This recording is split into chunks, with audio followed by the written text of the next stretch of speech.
So let's start with we'll do our bit of floor work first, and then we'll get into some movement. So let's start with our cat-cows first. It's okay if you're off camera for this. Don't worry about it. Anybody forgive Maxine and Carrie for not being here today? I know. I was joking. I know they had a longer drive home than they needed. Good. 10 cat-cows. What are you doing this at the beginning of the morning, like we are, or end of the day? I feel very nice. Our yoga teacher here can tell you that. 10 or so. It's okay if you go with a little more, a little less. Okay. Once you have roughly 10, let's move into alternating bird dogs. So when we do these, you have been doing these for a while now. So if you want, extend the arm and legs. You can lift the back foot, right? Sort of, and then we're going to alternate. In this case, there are variations on this. You will see people do this all over the internet with a ton of extension, as in leg lifted, right? Super high lift, and even some flexion, bending the back. Both of those, I want to be clear, are fine. I just like to teach it how we're doing it, pretty neutral, just so you know when you've deviated from neutral. So there's nothing wrong with lifting the leg higher and flexing the spine if it doesn't cause you pain. But I'd like to know where to start from before we start to deviate from whatever neutral is. Let's get our 90-90s, or I guess these guys. So we are shoulder, hip width, give or take. Drop the legs off. You can drop off to this hip, my left side or your right, whatever it is, as much as you're comfortable. Switch. I recommend if you're at home, taking your shoes off. Anything underneath your feet tends to be a little bit harder.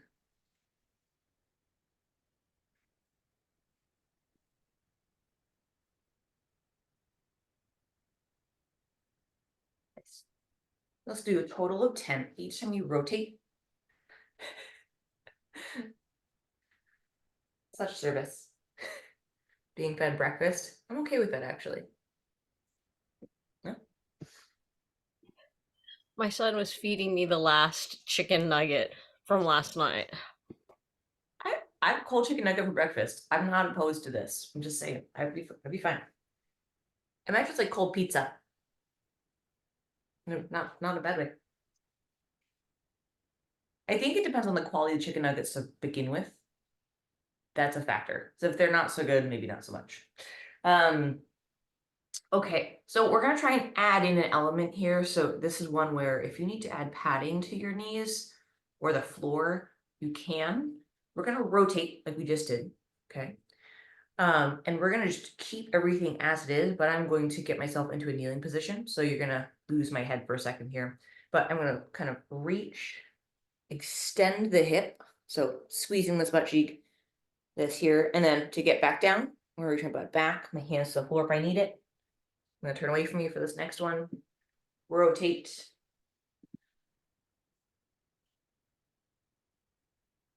And let's do 10 more. We're extending the hip, basically, opening up that hip. Good. And if it doesn't feel great, just don't extend so far, right? Don't go crazy on that.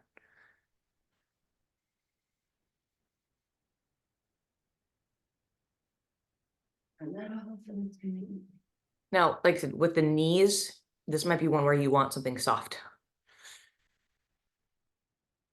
right? So I would say relatively young body, but very old knees.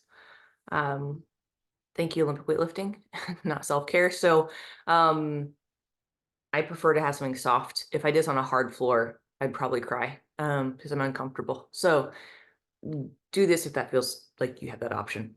Okay. Next thing I want to do, okay, we're going to take a big lunge step out. You can stay kneeling for this or start standing. Okay. My left foot's forward, my hands are on the ground. So from the side, my back knee is remain off the ground. If you need yoga blocks or put your hands up on something instead, that's fine, or a bench, that's okay too. And then from here, And get my left foot's forward, my left elbow towards the floor. I say towards, you may not touch. And big rotate towards your front knee, right? So you're breathing here, not super specific. Let's stay on this side for 2 more reps. Keep that front foot flat. So if that front foot, big toe, pinky toe, heel is coming off the ground, don't go so low to the floor. I know I've only done 2, but once you have 3, we can switch. Now, if you can switch into plank shape, that's great. If you need to stand up or take a knee to do so, that's fine as well. Let's do the same thing on the opposite side. So now my right foot forward, let's give you your left. Whatever foot you have forward, bring that elbow towards the floor. Rotate towards that front knee. Same rules apply. Front foot stays planted. We can do this from an elevated position, meaning against the sturdy furniture, right? In still kind of a kneeling position, just with the torso higher up, okay? But don't feel like you have to go to extremes here. Good. Once you have your 3 rotations, let's go to our standing position. Let's go ahead and start with 15 squats. So this is just meant to be a test. How are you feeling this morning? So this is not meant to be crazy hard. Store your depth, okay? Feet are where you want them, okay? I like to see your knees line with your toes. Chest stays up. You can put hands up if it helps, but it's not a requirement. If you have a name tag, I should see it the whole time. Hips go back, bend the knees. Let's do 15 squats, just seeing how hips, knees, ankles are responding to movement. Good. I tell you, mine are not feeling great. But okay.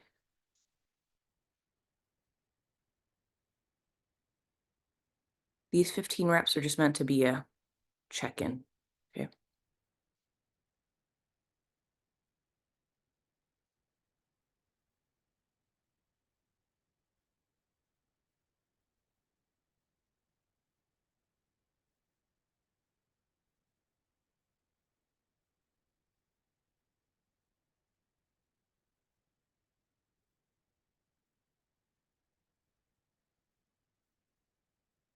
Reese, you might appreciate this. I put grass jelly in my tea because I like grass jelly. And Nikki's like, you like stuff in your tea. And I was like, this is true.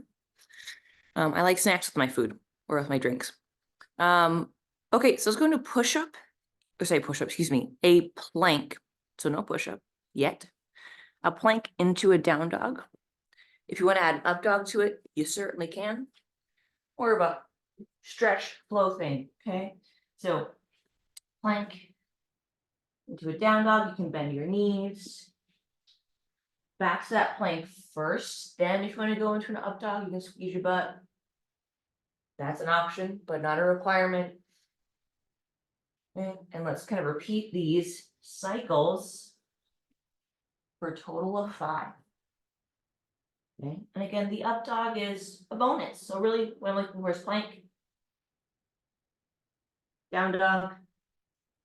If you want, up dog is fine. Make sure you squeeze your butt. Okay, when you do this one, protect the low back. Don't go ahead and get all bendy on me.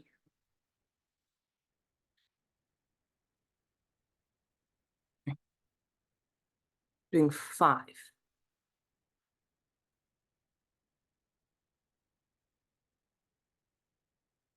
So we'll do our first set of squats this morning when we get there in just a minute.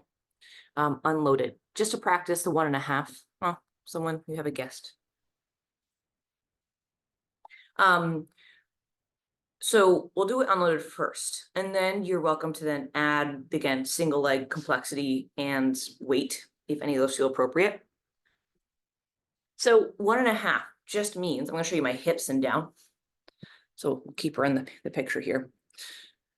Basically, from the side at an angle, I'm gonna squat down to my hip crease at elbow parallel, about halfway up-ish, give or take. Back down. Yes, you're being very cute. Stand back up. Okay, that's 1 rep. So really, when you see whatever number you see on the, in this case, the screen 6, it's really a sneaky 12 squats, kind of up, down, up, down. So full squat, halfway up, ish. Squat back down, stand back up. That's 1 rep. So let's practice unweighted 2 legs first. Then we'll try the single leg version if that feels good. So let's go 6, 1.5 body weight squats. Yeah. And if this feels like a lot of pressure on that hip capsule or your butt, in a way that's not appropriate, we can adjust. Okay.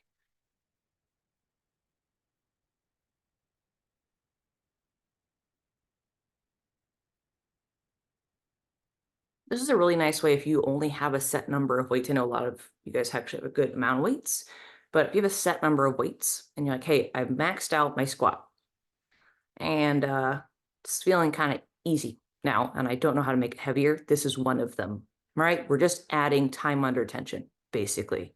If that time under tension feels terrible and not a productive way, let's not do it, okay?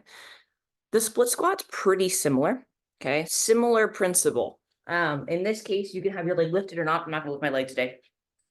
And I can do my split stance here. I can come down about halfway up, down, stand. You don't have to extend the full hip because that's not how I do my split squats.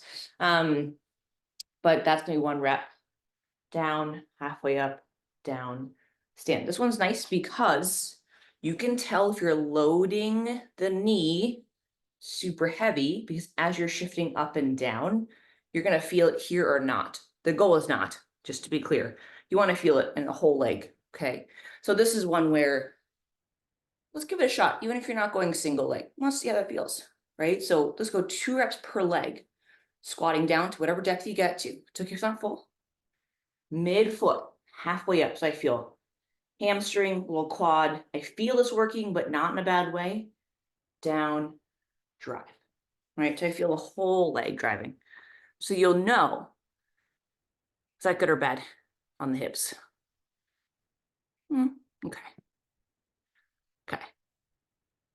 So this I like. A little more intense, not bad. Okay. Great. So a little more intense is kind of on purpose. However, if that little more intense post travel, not so good, maybe we just do regular. Yeah. So feel free to accommodate your current state of being. Okay. So our little complex here, I guess, are set 3 times through. So either the single leg or double leg option that we just practiced. So it doesn't matter. You can add weight to these. There's nothing wrong with it. We've been doing this for the last couple of weeks. So you're probably strong enough to do so. You might want to do a lighter weight if you have the option before building up, and you can still build up through across these 3 sets. So set 1 could be lighter than set 3. The push up into a down dog, we did not push up by now, but just in case. Okay, push up, right? Push up into your down dog. You can assist the push up if you want. Butt squeezed, down dog, biasing the shoulders. So you're gonna bend the knee if you need to. Hips back, repeat. All right, I'm gonna repeat this for 5. Again, hand release optional. That's more just if you're feeling fancy. So take your time, pick your version. So single leg, double leg, weighted, unweighted. Let's start our 6 goblet squats. 6 1.5 goblet squats, excuse me. Just how much is that kettlebell? So I can't see it. 20? Cool. Yeah, great. I actually just did a kettlebell workshop this weekend. I have so many thoughts, but I need to rein those in. We'll build them into the programming. Yeah, the split squat might not have the same range of motion as the 2-footed squat, and that's okay. It's more about motor control on this. And kind of the motor control of that front leg, not the back. Good. 6 per leg on the split squats. It is okay to rest between legs. And then we're doing 5 push-ups into a down dog. And again, up dog is optional. You know, a little chest up at the bottom. You can lay down, bring your chest up, right? But the up dog is more of a, if you want to. The down dog, we're biasing kind of that upper back and the hamstring, so you can kind of soften those knees as you send your hips above your head if you need. You're feeling particularly stiff.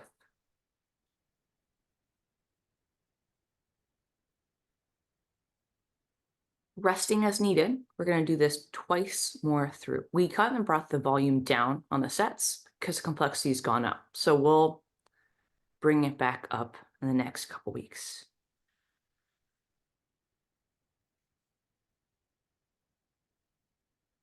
Yeah, good. Down, halfway up, down, back up is 1.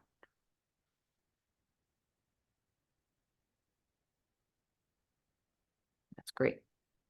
And if you're doing a single leg, start on the leg that you're, I would say, initially least confident about. You can focus on it more. You're more fresh.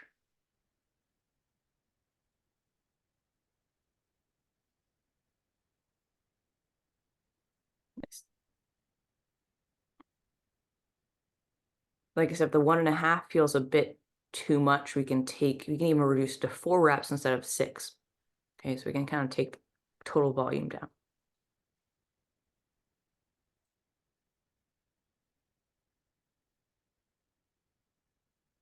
Good.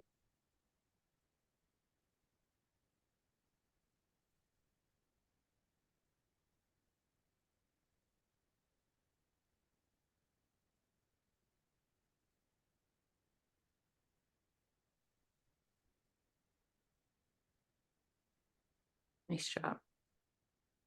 And feel free to assist those push-ups as needed. So you can even go part of the way down, let the knees touch your mat or your floor, and do it from the knees. Just try to see if you can keep a gentle butt squeeze in both directions when you're going up and down. Good.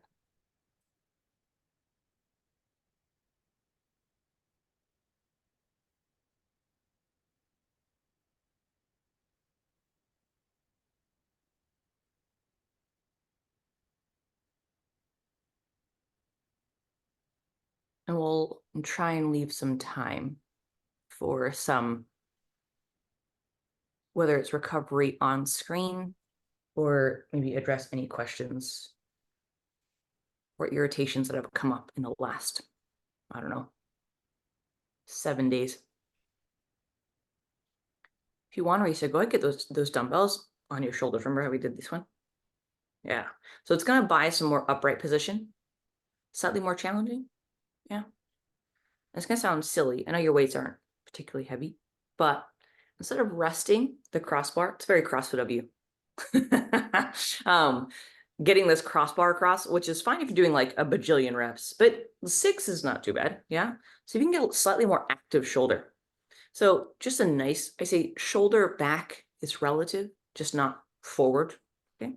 In more active position. Carry those dumbbells, you know, sort of. The problem with this is you have to then unload it.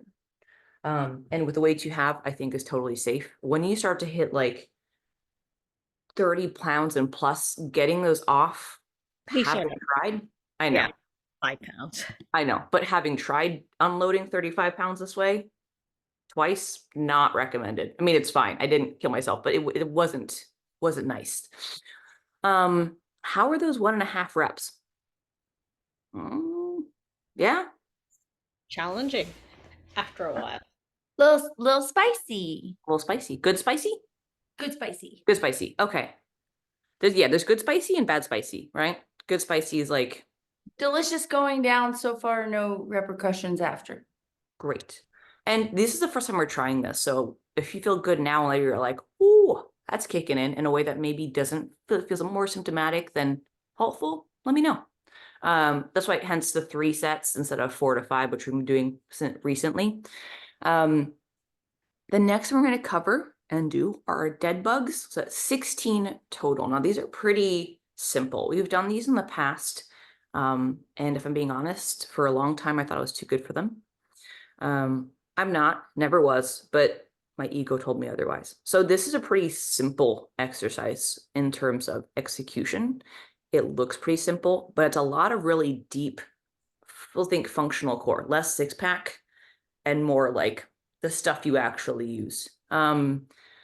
So when we're doing this exercise, I want the back on the ground or the lumbar curve to remain natural. So basically, I don't want any deviation from whatever your lower back does on its own. We will show you options to add weight. So if you want to add weight, this is 10 pounds, that's plenty. Just doing that right now. So essentially, yeah, what I'm going to do is, first and foremost, I don't want that rib cage to move. So I know I'm wearing a very big baggy sweatshirt here, but when we're doing this, I want that relationship between your rib cage and the floor to remain the same. So I don't want any bowing of the torso, which no one's really doing. You could tuck the pelvis if that helps.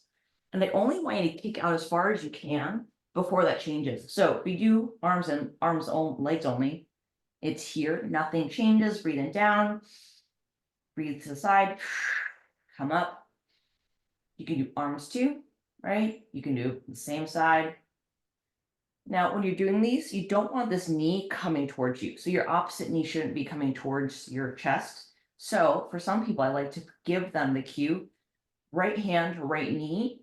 And you can move your left and your left side at the same time. So ipsilateral, same sided. Push into the opposite knee. You can extend if you want. I tend not to. Right. So this is a way that we can cue this knee not coming toward your chest. Okay.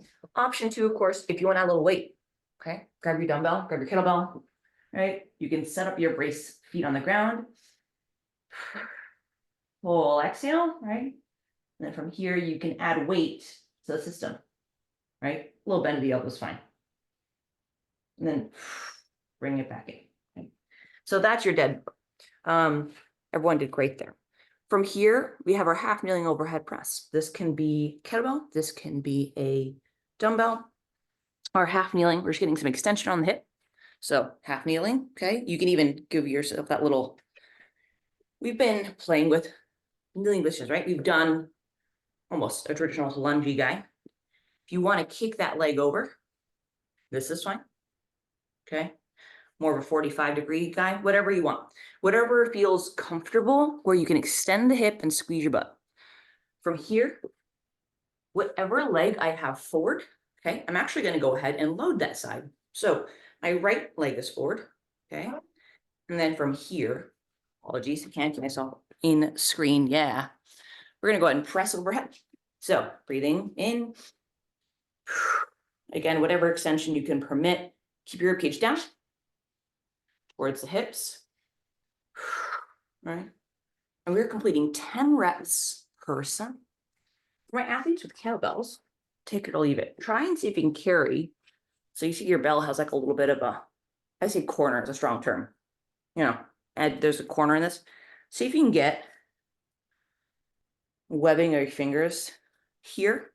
So your front rack, instead of being here, it's gonna be a little closer to, say closer. Meaning you might not be on the sternum, okay? But I want that kettlebell on the bicep and the wrist. So palm is facing me-ish. And the bell is on the back of my wrist on my bicep. So instead of being here, right? You're looking at more of a, it's okay if it's even a little bit wider. So whether it's you have some shoulder stuff, or honestly, if you have big boobs, this one's not going to feel great if you're cross. Even at the collarbone, it's going to feel good. Yeah. So then when you're overhead, looks like, excuse me, like this, right? And you might get less extension on that elbow because the weight's behind you. And that's okay. So you might not get the same lockout because the weight's slightly behind the wrist. So for my kettlebell athletes, you might have a slightly different position. Okay, once you have 10 reps per side, 10 Romainain deadlifts. If you don't have a weight heavy enough, we can take this to one leg. If you have weight heavy enough, we can do 2. I'm going to assume you have heavy enough weight. So feet, athletic stance, right? What shoulder hip width, weight between my hands, hips go back, I go as low as I can. When my hip stops, so do I. So I'm not reaching for the floor. Okay. Squeeze your butt to stand. Hips back, toes down, midfoot. Squeeze. We're doing 10. So breathing pattern, breathe in. Stand. For my single leg athletes, same idea. You can loaded leg, loaded arm, or contralateral if the weight you have is a little lighter. So you don't have the weight options. That's okay. If you are doing single leg, let's do 8 to 10 reps per leg. If you want to lift that back leg reset, you can, but don't feel obliged. So if you need some more complexity, if that foot down feels plenty, just stay put down.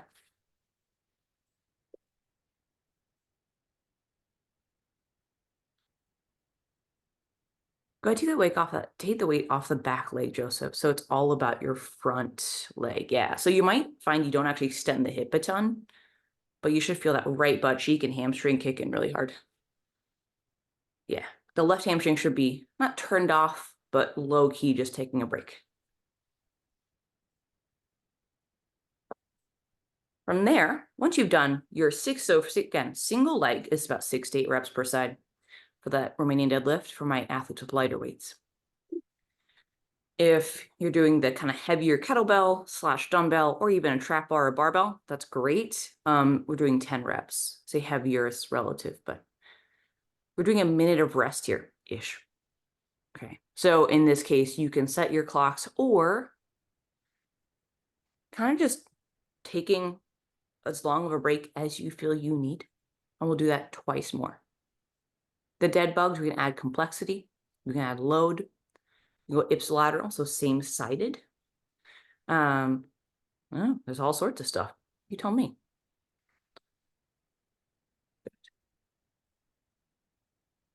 And hopefully you feel like, I don't know, if the dead bug would, I know the dead bug's pretty straightforward. It's not the most complicated movement in the world, but it is hard to do well. So Reese, instead of doing the double, yeah, maybe hold one of your, so even if it's light, just hold them across. So the arm goes back as you come back. The slight bend of the elbow is okay, right? And it comes back. So basically adding weight to your upper body without, now if those weights are super duper light, you can even grab a heavier object. Does not have to be a bent elbow on these. If you're weighting it is fine, by the way. I don't expect a straight arm heading back. That makes it more challenging.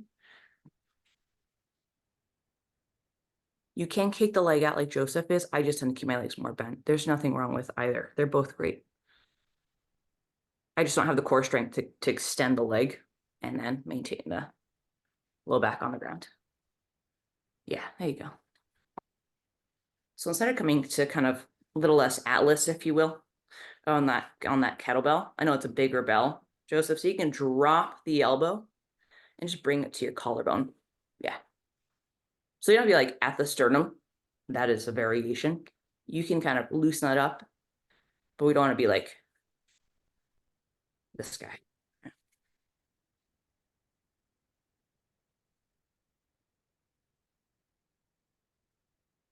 And the bigger the bell, the more comfortable, right? Meg's kettlebell is super tiny, so it's going to hit at the wrist bone. Yours is going to hit a little lower on the arm, so that's good.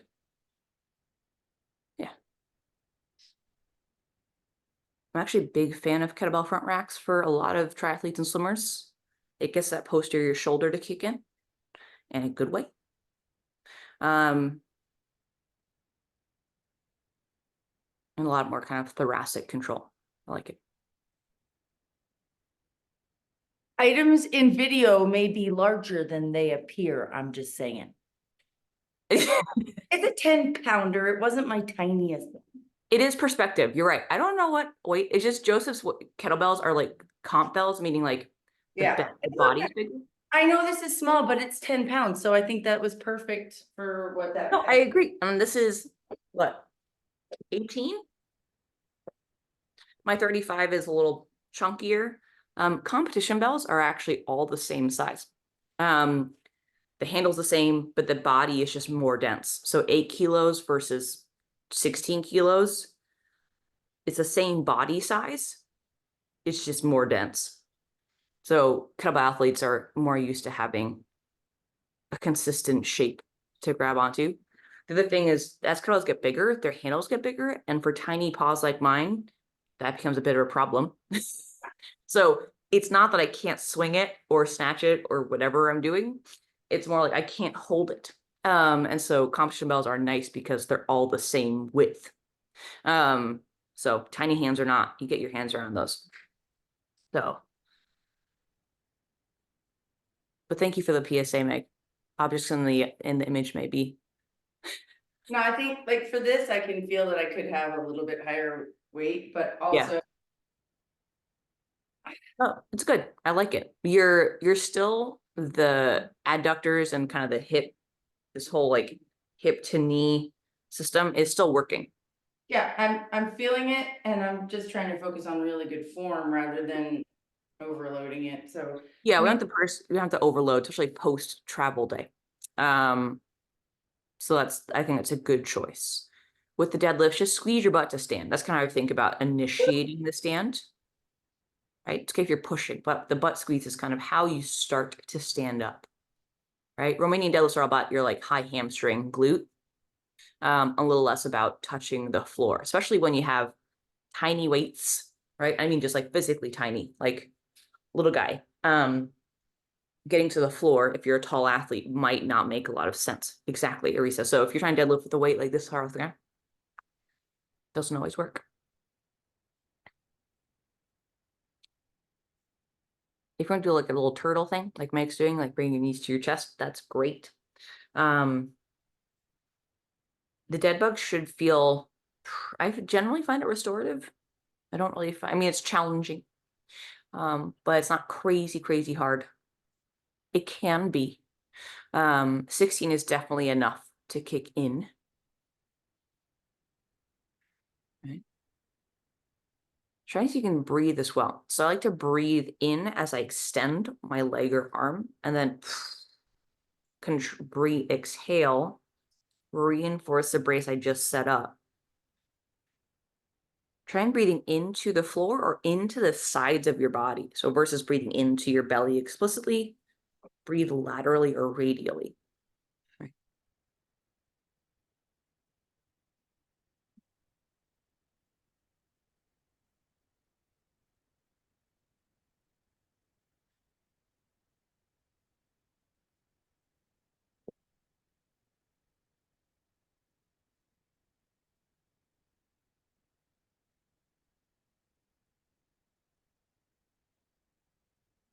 I think we're all in set number 3.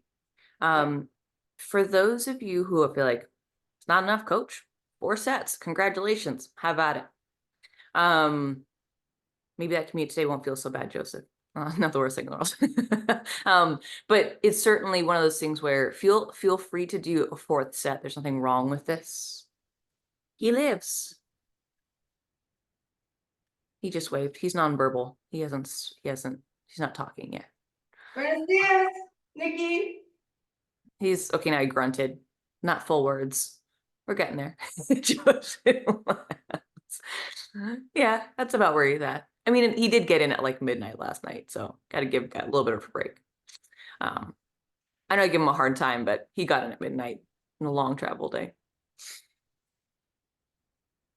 No, I did a kettlebell workshop this weekend, or I guess Friday, and it was really fascinating to learn about sport-specific things and how to apply it to not your sport. Does that make sense? Like, fascinating. I have so many ideas, but I need to let them settle in. Because I do all the things we did, it would not be good.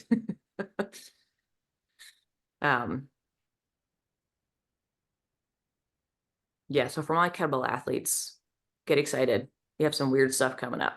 Weird good, not weird bad. You have dumbbells, they work too. Don't you worry, Arisa, we're not leaving you behind. I might suggest though, you are getting stronger and you've always been stronger than your 5-pound weights. So if you want a gift for yourself, maybe bump it up a little, 10, 15, 12 and a half. I don't know. Even the modular guys work. Those are great. You want like ones that like stick together. You can add weights. But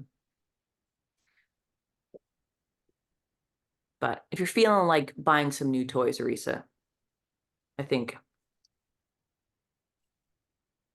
you're allowed an upgrade, but I respect that if you don't want to. Not everybody does. I just bought my weights from the old gym I worked at. So it's sort of actually that is, I will say, if you don't want to buy weights, as an online, because you often will pay per pound when you're getting shipping.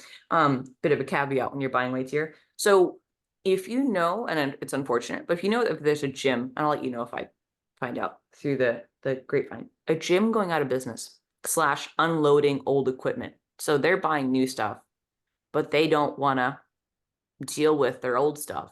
They often sell it for, I would say, like I literally bought this dumbbell or this kettlebell for $2 a pound, for example, like literally, right? So instead of whatever it costs in the first place, everything's $2 a pound. Now that was obviously that specific selling point. But if or even someone's selling their stuff, someone's like, hey, I have extra set of kettlebells or dumbbells I don't want, take them. Gyms closing or renewing their equipment for new stuff will often sell things for less expensive, and all you have to do is go pick it up instead of paying a premium for weight. Okay, so I'll do set number 4. 3 was written, 4 is optional.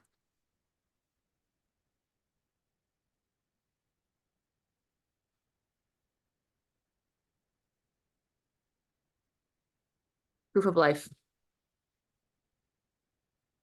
Oh, that cutie.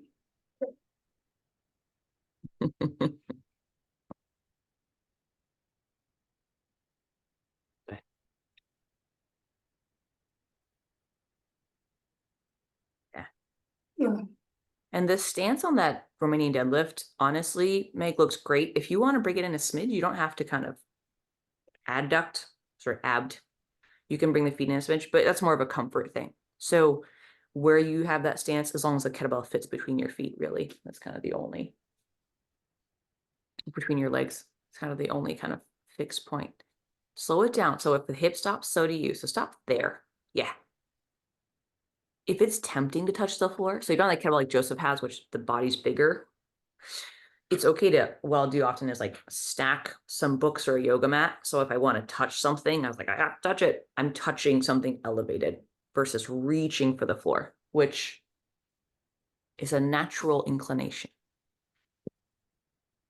Kind of feels good to hang there for a second though. If that like that flexion, whatever that position feels good, I'm into it. If it's intentional, if it's because you don't know when to stop, that's different.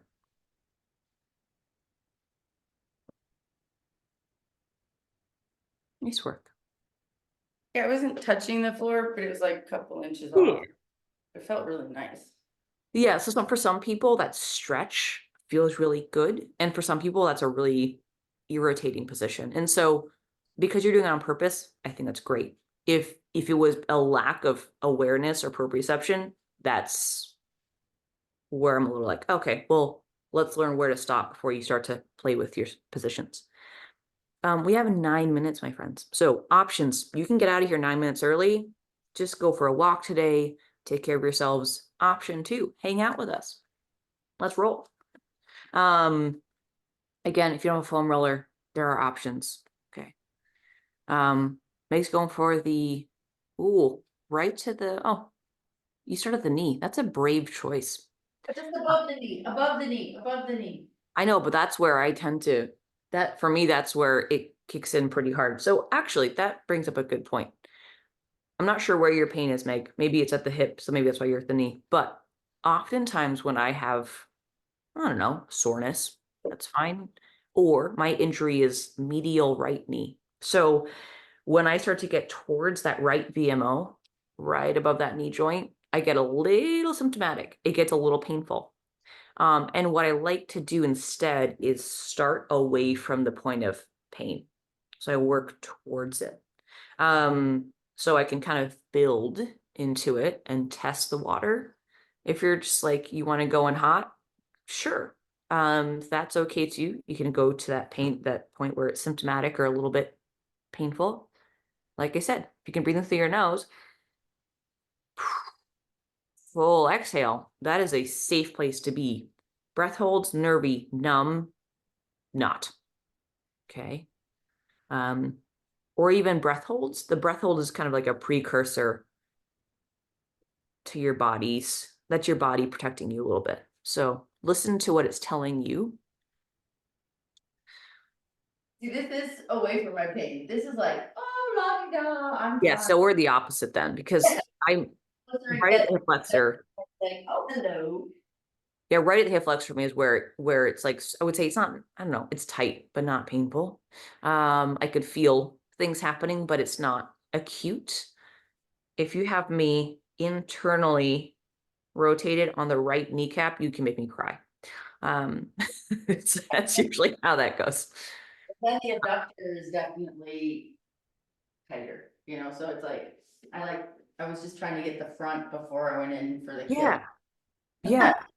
Yeah. Soft tissue work is great. You can think of it as like front and back or side to side. So if your irritation is on the inseam, for example, right? Your adductor, going for the quad first is not bad. Yeah. You're just kind of, A, it's good for you. Why not? And B, it's, front and side, right? Joseph went more like quad and butt. That's cool too. So you went front and back. I'm into it. Or quad and hip, whatever, same thing. So it's going to be approaching it from, it's like driving home and having a different, or biking home and having a different, slightly different way to get home. You're ending up at the same place, but you're not necessarily, you're approaching it differently. And sometimes your body likes it and sometimes it doesn't.